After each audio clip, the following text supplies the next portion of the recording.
instead of losing ourselves in the argument whether the political system in Iraq is good or not, according to Habermas, my favorite philosopher, I think we are living in a post-democratic society, and Noam Chomsky is saying that democracy is being a sort of manufactured in the advanced societies.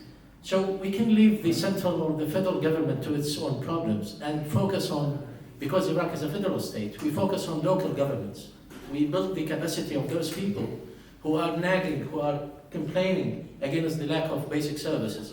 Because after all, people are demonstrating in the streets because they don't have the basic services. They don't have any objection on what kind of philosophy the Ministry of Foreign Affairs is adopting, or the Ministry of Interior, or the Ministry of Trade is doing.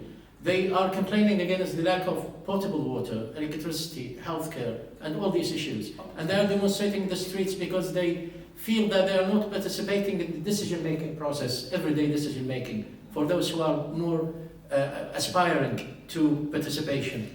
So we need to empower local governments, because Iraq is a federal state. Our constitution gives a very wide margin to work on the local level, and instead of focusing on whether reforming the central government or not, we need to focus on the grassroots level when it comes to training, when it comes to capacity building or empowerment. And then I think here comes the very meticulous and very intricate issue of with who we should have our dialogue. Is it the dialogue between the people, the local people and the government? Is it the dialogue between the local people themselves? Is it the dialogue between people in the south and people in the north? Or is it a dialogue between political leaders themselves? It seems political leaders do not have any problem. They are sitting together, even if they say, horrible things about each other in the media. After all, at the end of the day, they go back to the meeting rooms and they meet. The problem with local people in Basra, for example, don't have any problem with people in Ramadi.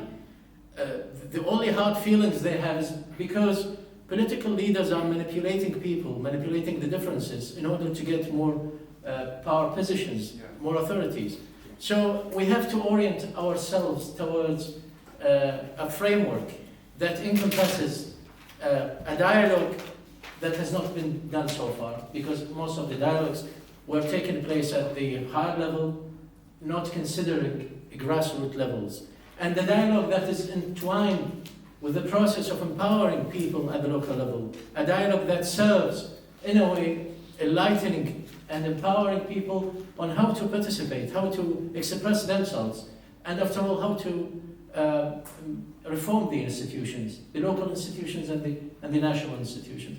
I think focusing on this kind of intricacy and this kind of interrelationship would serve our ultimate goal, which is a noble goal after all, and it would have a very major input in the process. Thank you very much.